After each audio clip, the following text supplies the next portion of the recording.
Un domingo a la tarde, como hoy, como ahora, en este mismo momento, el Señor Jesús había resucitado y se apareció adentro del lugar donde estaban guardados los discípulos. No es una falta de respeto que estoy diciendo esto de que estaban guardados, porque lo vamos a leer enseguida, estaban guardados. Tenían miedo de que después de haber matado a Jesús en la cruz, los judíos ya entraran a matar a todos los que se asociaran con él, como para eliminar de raíz este movimiento que de alguna forma les producía preocupación. Y en esa circunstancia, que es una situación que era una situación bastante crítica, bastante desanimadora, que hacía que los discípulos estén guardados, en esa circunstancia pasó lo que voy a leer ahora en Juan capítulo 20, versículos 19 al 22. Y en este relato me parece importante, y por eso lo elegí, que nos demos cuenta que en un tiempo como este, el de hoy, que estábamos con la crisis, que la inflación, que otra vez el Rodrigazo, y que esto y que el otro, que ha producido como una especie de... Fíjense en este evento.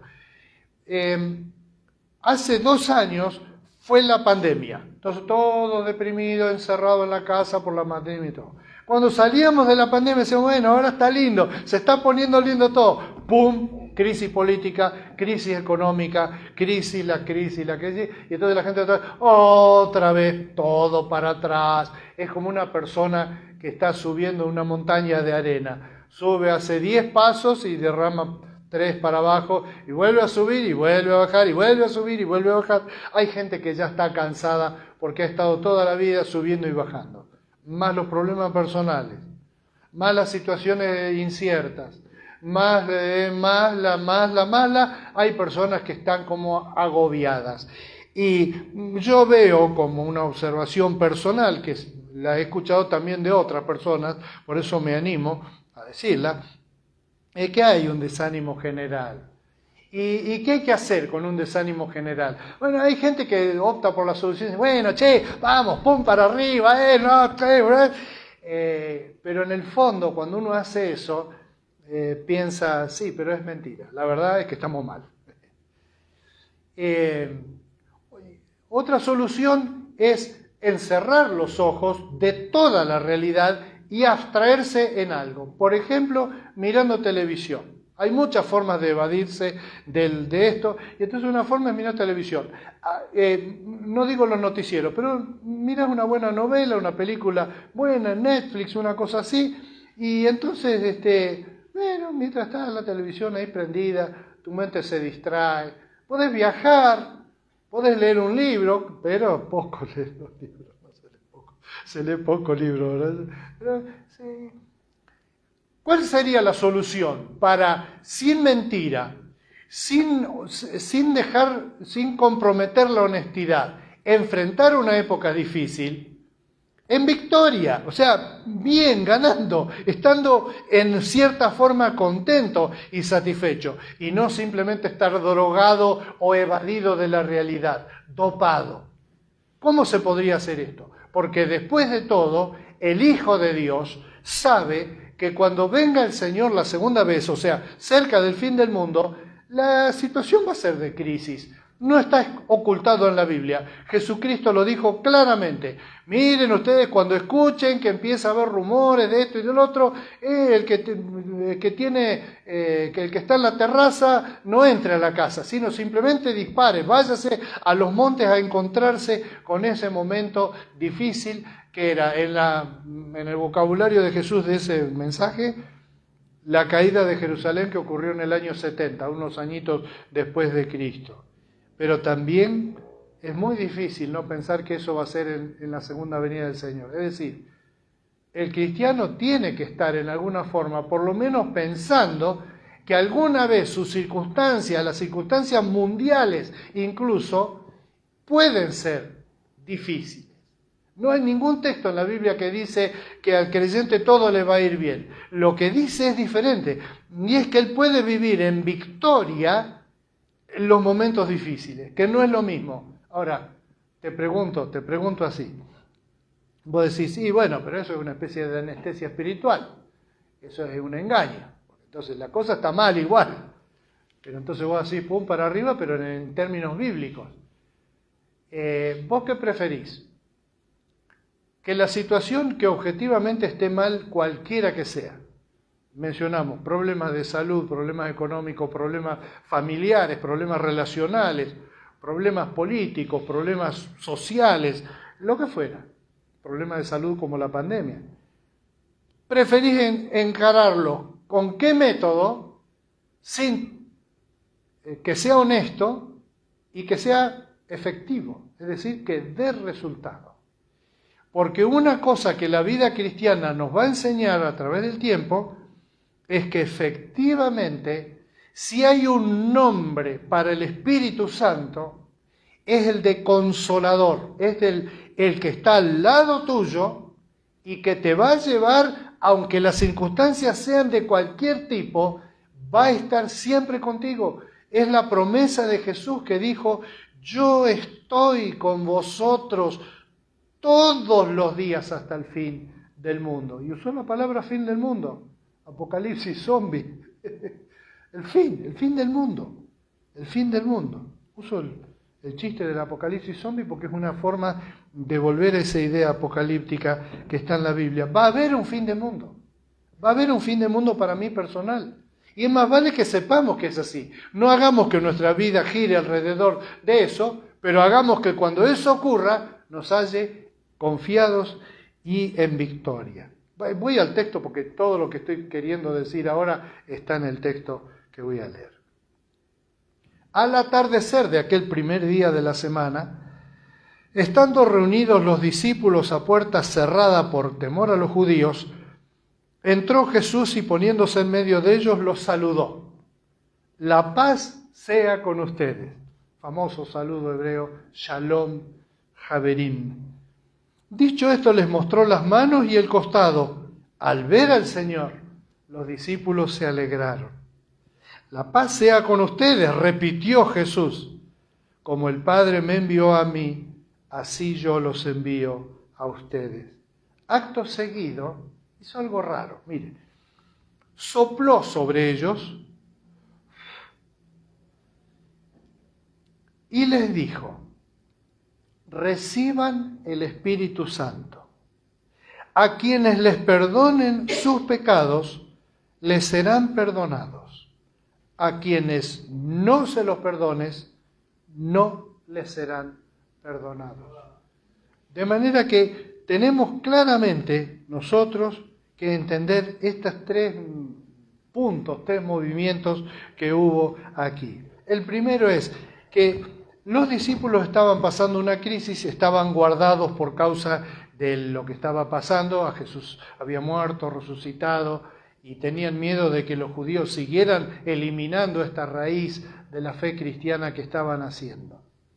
En pleno eso les apareció Jesús. Ellos ya sabían que Jesús había resucitado, pero ahora entró donde estaban y los saludó como siempre saludaba cuando se ausentaba un rato. Shalom Haverim. Miren cómo saludan los hebreos hasta el día de hoy. Y les mostró cómo tenían las cicatrices de lo que pasó, y el Señor entonces les mostró eso, y ellos, dice, se llenaron de gozo. Miren ustedes, seguían encerrados, seguía la situación crítica, pero ellos se alegraron. Y ese es un punto que yo quiero marcar, la presencia de Dios en medio de la crisis, Elena, es que Él alegra nuestro corazón. No alegra en el sentido de me tomo unas copas, bailo y entonces ahí me alegro. Porque esa sí es una forma de alegrarse o de expresar alegría que le falta fundamento, ¿no? Y en algún momento vos hasta te sentís desubicado con una cosa así. Pero en cambio la presencia, digamos, el hecho, en síntesis, el hecho de que estaban con Jesús y que Jesús cayó ahí y los saludó, los llenó de alegría. El verdadero creyente, la sola presencia de Cristo lo alegra. La sola presencia de Cristo. Porque hay, en el tiempo actual, toda una idea triunfalista y por lo tanto con una base falsa en muchas expresiones cristianas, como la iglesia esa que yo siempre menciono, la iglesia del Pare de Sufrir, que no hace justicia a lo que está prometido en la Biblia.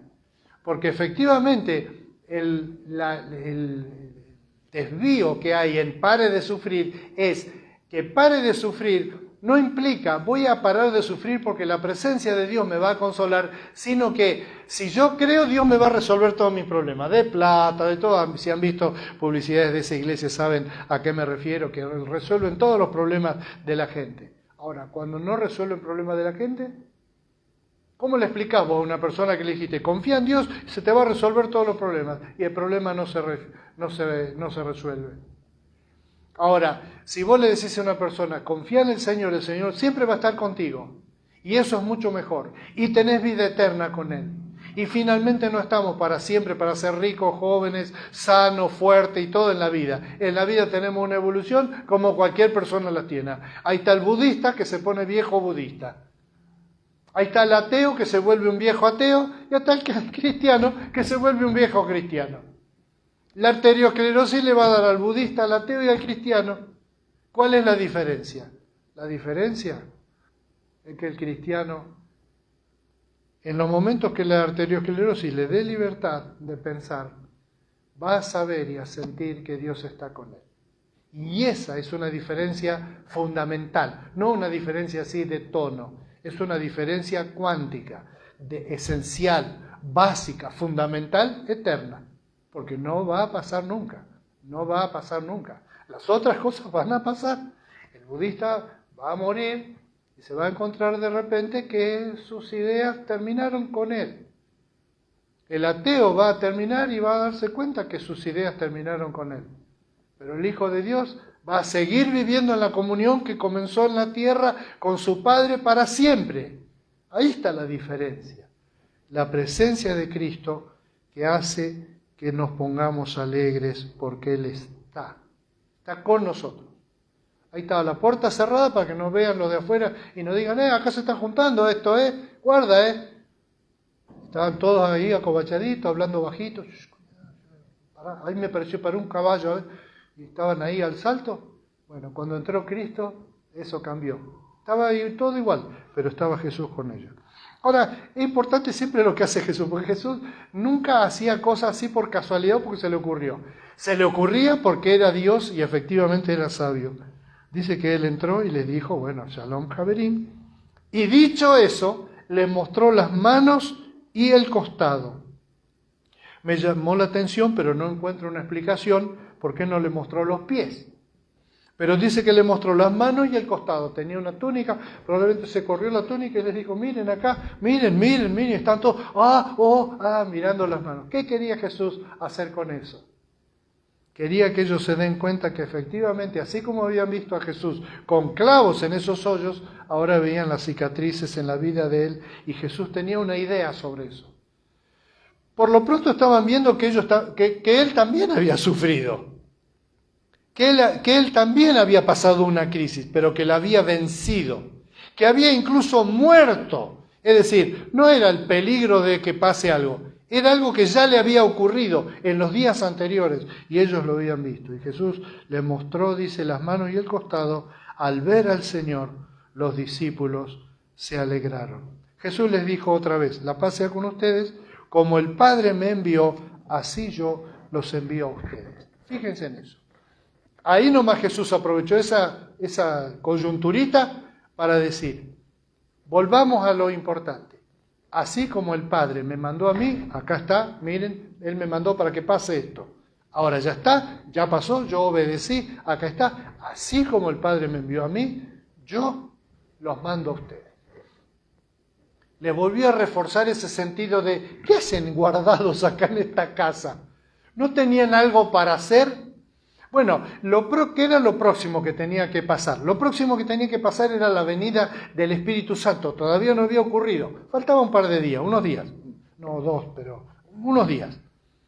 Y entonces Él les dijo, si ustedes se fijan en este texto, hay la referencia esa a que el Señor va a darles el Espíritu Santo. Acto seguido sopló sobre ellos y les dijo, reciban el Espíritu Santo.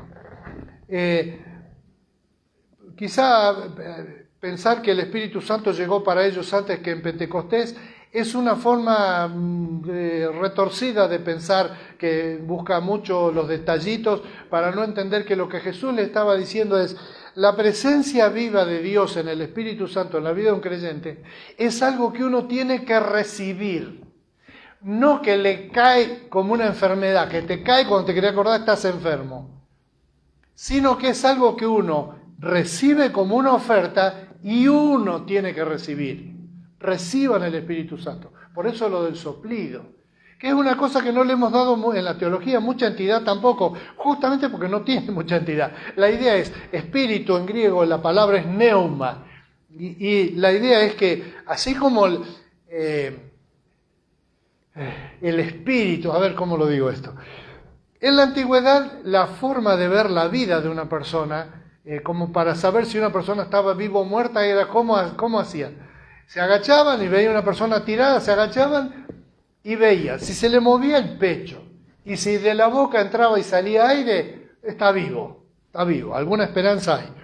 Si no escuchaban ningún movimiento y ningún jadeo, probablemente ya estaba muerto. En algunas épocas de la Edad Media hicieron cosas como, por ejemplo, poner un plato o un objeto metálico en la boca de la persona que parecía muerta, y si se empañaba, entonces todavía hay esperanza, y si no, no. Entonces esa era la idea de que cuando nosotros nacemos lo primero que hacemos es respirar. Y entonces es como que nos entró la vida, pero después la exhalamos y la volvemos a chupar y a soltar. Chupar, soltar, exhalar, inhalar, exhalar, inhalar, exhalar, inhalar, exhalar. ¿Hasta cuándo? Hasta un día cuando exhalamos y ya no volvemos a inhalar. Entonces esa idea de que el espíritu de la persona es algo que no se ve, pero es algo que está con él como tipo entrando y saliendo. Tipo entrando y saliendo. Y entonces que nuestra vida terrenal es una desde que respiramos la primera vez hasta que exhalamos el último suspiro, y así por eso también se le llama con esta metáfora a la muerte, la idea de exhalar el último aliento. Ahora Jesús usó esa imagen de soplar como para decir: miren, el espíritu que está en mí, el motor que está en mí, el programa, el algoritmo de la computadora interior mía, yo se los comparto a ustedes. Así como el Padre me envió a mí, yo los mando a ustedes, reciban el Espíritu Santo. Reciban el Espíritu Santo. Si lo querés rechazar, está en tu derecho. Pero ¿valdría la pena hacer eso? Nosotros no prestamos a veces tanta atención a la función esta que tiene el Espíritu Santo de estar en nuestra vida siendo la vida misma, el núcleo de nuestra vida, la presencia de Dios en nuestra vida, que llamamos habitualmente el Espíritu Santo. El Espíritu Santo, yo escucho a veces, ¿no?, a gente que habla del Espíritu Santo como que hubiera un Dios que está en el cielo, un Jesús que vino, murió, resucitó y ahora está también en el cielo, y que el Espíritu Santo es una especie de otro Dios, un Dios más callado, digamos, que no es como Jesús que hablaba y hablaba, ni como el Padre que por ahí guarda silencio allá. Es el mismo Dios, es el Dios trino y uno, es el Padre, Hijo, Espíritu Santo, son la misma persona en tres personas. Es decir, ¿cómo? Es la misma persona. Es el mismo Dios, pero al mismo Dios yo lo puedo recibir en una forma, un día le digo al Señor: recibo tu presencia en mi vida, quiero que vengas a mi vida, pero también en los hechos cotidianos puede ser que Él esté al lado mío y se ofrezca para algo, para darme consuelo, por ejemplo, que es una función muy importante de Dios en mi vida, y que yo lo rechace. Yo puedo rechazarlo. Lo puedo haber aceptado antes en general, pero en lo particular lo rechazo. O lo acepto con desconfianza, o lo acepto como diciendo: bueno, ya está, acá está el Señor golpeando, dice en Apocalipsis 3:10, la puerta de tu corazón. Y entonces hay una persona que abre y dice: sos vos, pasá. Y otra persona que dice: qué bárbaro, estás acá, justo cuando más te necesitaba, acá estás. Bienvenido. Es lo que pasó con los apóstoles. Se pusieron contentos. Jesús, ¿qué les mostró? La derrota de Cristo. Les mostró las heridas del costado y las heridas de la mano. Era la derrota, era Dios todo lastimado, Dios herido, Dios muerto. Esa es la victoria que Jesús le mostró cuando mostró las heridas. Si no, ¿qué sentido tenía mostrar? Piensen en eso, ¿no? Es una forma de hacer teología sencilla, que es la buena, esa es la que vale. ¿Por qué le mostraría las heridas? ¿Por qué le mostraría las heridas? ¿Se acuerdan que a Tomás, dice, el Señor le tuvo que recriminar que hasta que no vio, no creyó? Bueno, esa era una razón, como para decir, no, efectivamente, vi cómo tiene las manos, y lo vi cuando estaba crucificado, y sí, es Él. No es una idea que se nos ocurre un fantasma, es Él, yo lo vi, es posta. Pero también Cristo quería que esa realidad que ellos tuvieron mientras estaban comiendo con Él la última cena, la de todos los días, siguiera en este escalón donde Él ya no iba a estar más físicamente con ellos. Y por eso es importante para nosotros que pensemos en esto del Espíritu Santo, que es el mismo Espíritu de Cristo, el mismo Cristo soplando sobre nuestras vidas, dando un nuevo aire, un nuevo aliento a nuestras vidas para que no sigamos pensando en términos de crisis, sino en términos de la bendición de Dios en nuestra vida y en términos de misión. Yo tengo algo para hacer, no solamente para hacer. Acá estoy, Dios me salvó y el día que yo me muera voy a ir al cielo. Qué bien, qué lindo, ¿no? Lindo acá, ¿eh? Sí. Che, ¿no tenés nada que hacer? No, nada en especial. Jesús les dijo, como el Padre me envió, yo los envío. Y les dijo así, porque los discípulos quizás no estaban tomando nota, y de hecho si ustedes se fijan en el libro de los Hechos, aún después de Pentecostés, la iglesia cristiana no se fueron de Jerusalén, no fueron a predicar al resto del mundo. Se fueron de Jerusalén después de Pentecostés, pero recién después que los persiguieron. Entonces, como los iban persiguiendo, se iban para no morir. Y entonces en los lugares donde iban anunciando el Evangelio, y así creció el Evangelio en el primer movimiento misionero cristiano que hubo. De paso, fíjense el valor que tiene la crisis en las manos de Dios. Es como echarle nafta al fuego. La persecución no solamente no aplacó el espíritu de los cristianos, sino que los llevó a todas partes del mundo. En un par de siglos los cristianos estaban en Inglaterra. Hay hasta ahora restos de caminos romanos y gracias al Imperio Romano allá estaban los cristianos. Había cristianos predicando por todas partes del mundo, Rusia, Inglaterra, es decir, cruzaron toda Asia, toda Europa, cruzaron el canal, ¿cómo se llama allá? Donde está Dover y cruzan de Francia a Inglaterra, hasta allá fueron y cruzaron el mar y allá estuvieron. ¿Cómo? ¿Qué fenómeno produjo esto? Eso arrancó con una docena de hombres encerrados en una pieza por miedo a que les cortaran la cabeza. ¿Qué pasó en los meses y en los años siguientes? Que ellos tuvieron fuertemente una misión que cumplir. ¿Cuál era la misión? Es muy interesante cómo está puesto la misión ahí. Dice así: acto seguido sopló sobre ellos y les dijo, reciban el Espíritu Santo. A quienes les perdonen sus pecados, les serán perdonados. A quienes no se los perdonen, no les serán perdonados. Hago una pregunta, ahora es una pregunta pícara, porque por supuesto yo ya me averigüé antes. Los apóstoles, ¿podían perdonar pecados? Yo, vos, hoy, nosotros. ¿Podemos perdonar pecados? O peor, ¿podemos dejar de perdonar pecados? Acá hay una persona.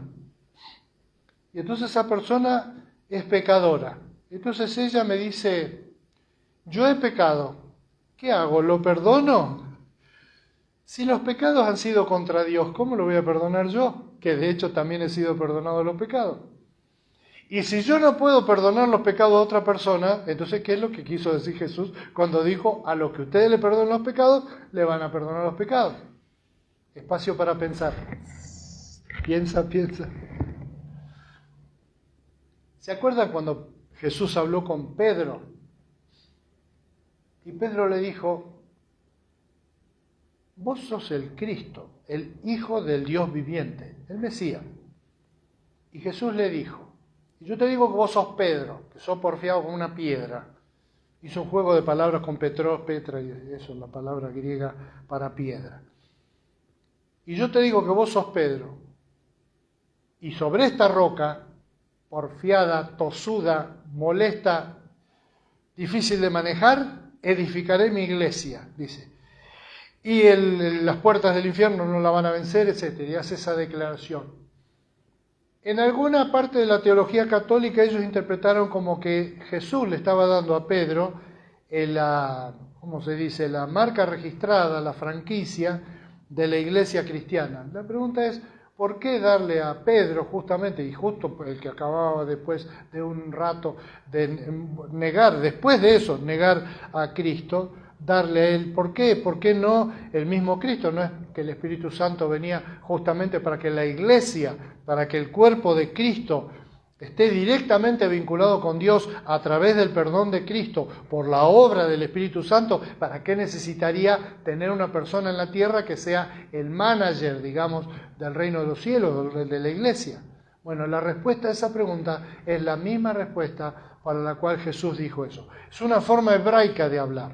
Los judíos estaban acostumbrados. Por ejemplo, los sacerdotes en el templo tenían una de las funciones que tenían los sacerdotes del templo, era determinar si una persona estaba enferma o no.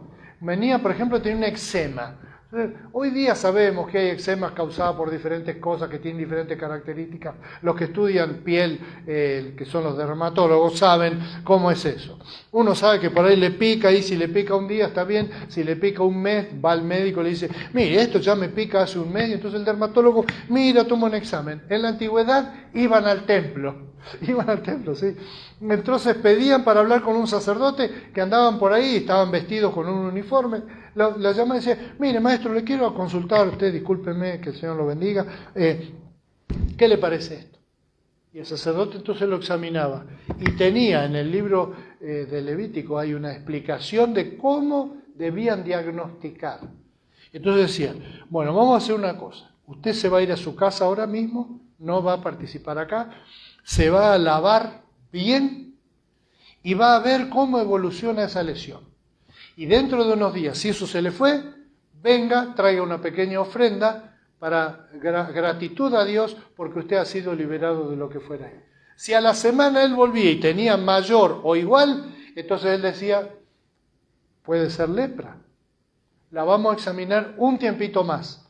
La examinaban un tiempito más y si seguía, probablemente le declaraban lepra, que era una especie de genérico para problemas de piel.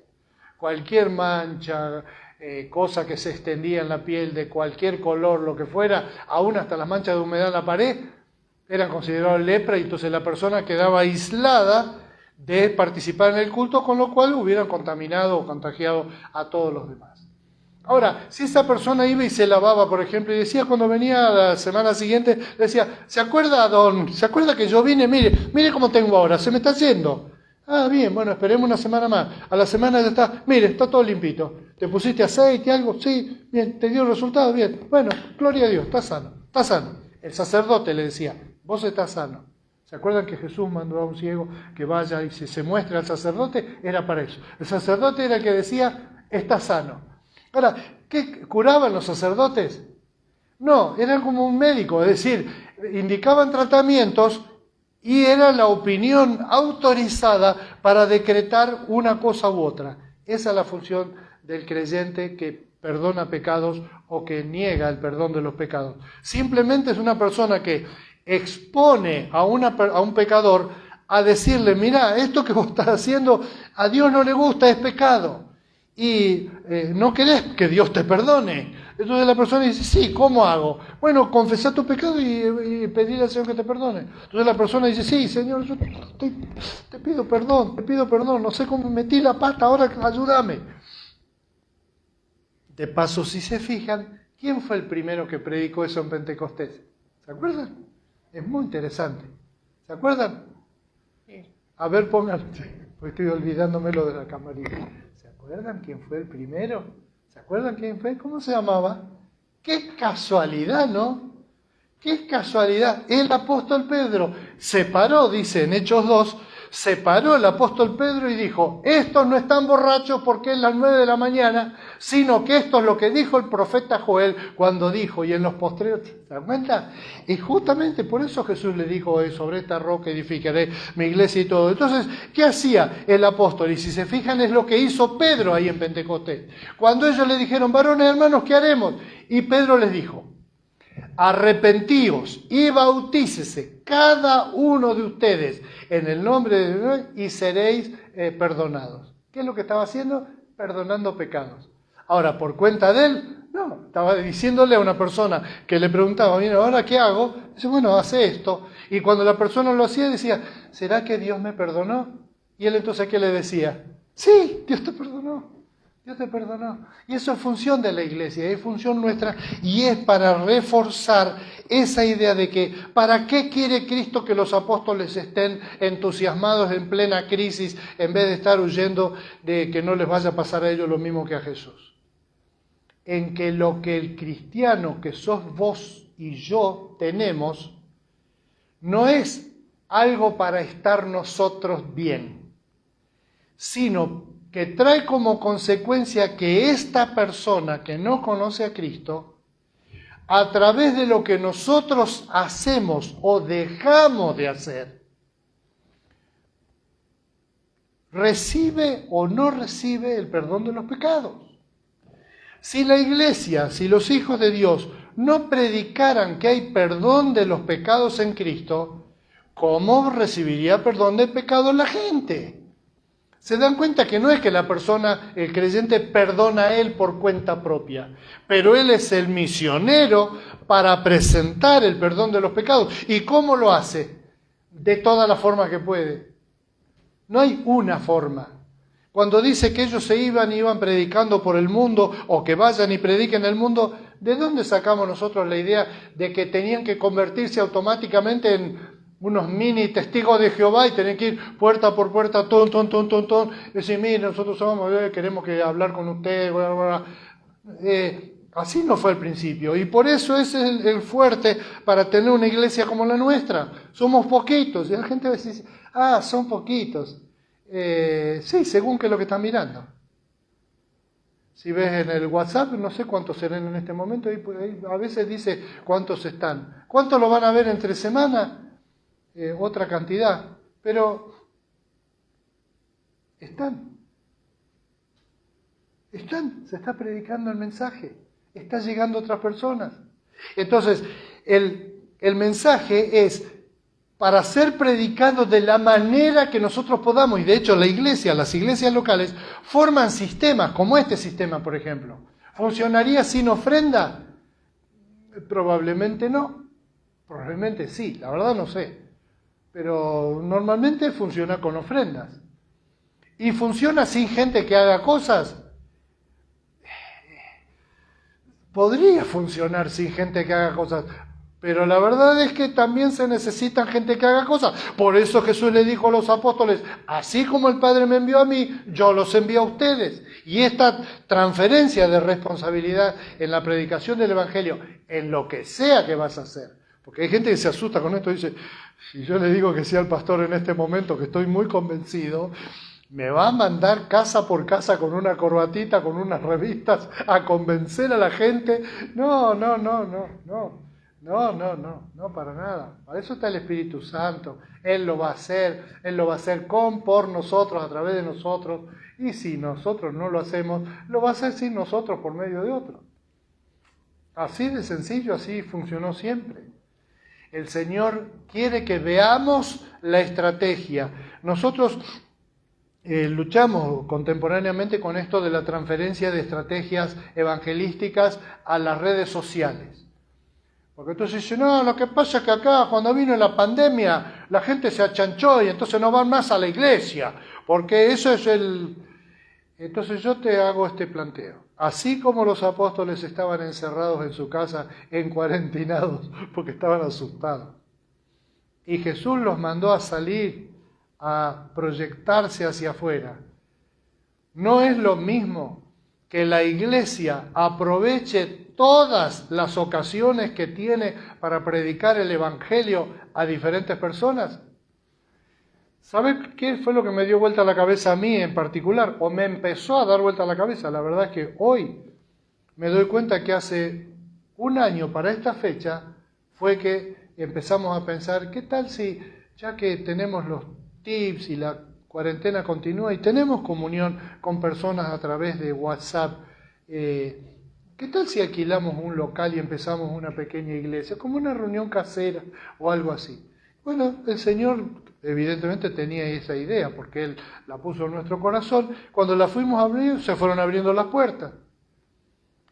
Y entonces nosotros vemos ahora con susto, ¿vieron? No sé si a ustedes les pasa, pero una persona va a un lugar y quiere abrir la puerta, pero cuando abre la puerta se asusta. Normalmente cuando uno va a un lugar cualquiera que tiene puerta, hace lo siguiente, entra corriendo, vamos, abre la puerta y hace así. No entra, sigue corriendo, abre así y mira. Y así muchas personas entran así en la vida cristiana y se paran y miran. Y muchas personas entran en la iglesia digital y se paran y miran. Y dicen, son poquitos. Poquitos según como ves. Poquitos en el templo. Ahora, en este par de años, 2 años nada más, yo tengo 70, o sea, es una proporción ínfima de mi vida y de nuestra vida con Mónica. Yo he estado predicando todos los días a un grupo mucho mayor de personas que las que prediqué en todo mi ministerio de como 50 años a esta parte. Yo tengo que mirar eso y decir, sí, pero son poquitos. O tengo que decir, gracias Señor, porque nos permitís compartir las cosas que vos has hecho con nosotros. Así como el Padre mandó a Cristo, Cristo nos mandó a nosotros, y nosotros, ¿qué debemos hacer? Si podemos hacer una iglesia en un templo que se llene con 1000 personas, yo, porque ya me la tuve que comer antes y bancármela, voy a ir a esa iglesia que tiene 1000 personas y voy a mirar así y voy a decir, ¿se imaginan lo que voy a decir? No tiene suficiente malicia en el corazón. Yo voy a mirar una iglesia en Carlos Paz de 1000 creyentes y voy a decir, son pocos. Acá en Carlos Paz hay 100.000 personas más o menos ahora viviendo, más o menos. Si hay una iglesia que tiene 1000, son re poquitos. Son re poquitos. Hay más, gracias a Dios, hay más, hay muchos creyentes acá. Pero no como para decir, bueno, listo, ya está evangelizado Carlos Paz. No, no está evangelizado. No está evangelizado. Hasta que no lleguemos por lo menos al 95%, por decir algo, no podemos decir somos muchos. No somos muchos, somos pocos. Las iglesias tienen pocos miembros, pocos creyentes, poco apoyo, poco testimonio. ¿Dónde están? Están todos encerrados, con las puertas cerradas, están guardados. Están esperando que el Espíritu Santo los avive y digan, vamos a salir de la cueva, vamos a salir del aljibe y vamos a compartir lo que es Dios para nosotros, que está con nosotros, como lo prometió, hasta el fin del mundo. Pongámonos en pie, oremos, creo que nos pasamos de la hora. ¿Ustedes conocen a alguien más que ve la hora aparte de mí? Eso es la naturaleza ansiosa del Hijo de Dios. Voy a escribir un libro, tal vez 2, que se llaman La vida ansiosa de los hijos de Dios. Y el primer capítulo va a ser, si vos confiás en la obra de Dios, ¿por qué estáis ansiosos? Amado Padre Celestial, te damos gracias por tu palabra que nos muestra cómo en circunstancias parecidas a las nuestras, tus hijos han sentido ese toque personal de tu Espíritu Santo en sus vidas y los has sacado a una vida victoriosa y feliz. Así estamos nosotros en tu presencia esta noche, contentos, realmente contentos de que vos, pudiendo ir a cualquier lugar en el mundo, vengas a nosotros, nos muestres tus heridas y nos digas, Shalom, paz a ustedes. Bendición, así como Dios me envió, yo los envío a ustedes. Vamos al mundo, que hay mucho pecador que necesita recibir el perdón de sus pecados para ser feliz. Y vamos a participar activamente en la obra de Dios para que esto se produzca. Padre, queremos animarnos a eso, pero necesitamos para eso tu ayuda y tu apoyo. Bendícenos, particularizando en cada uno de nosotros qué es lo que vos querés de cada uno de nosotros. Nosotros, por nuestra parte, en el nombre de Jesús, te decimos amén. Hacé así porque nosotros estamos dispuestos.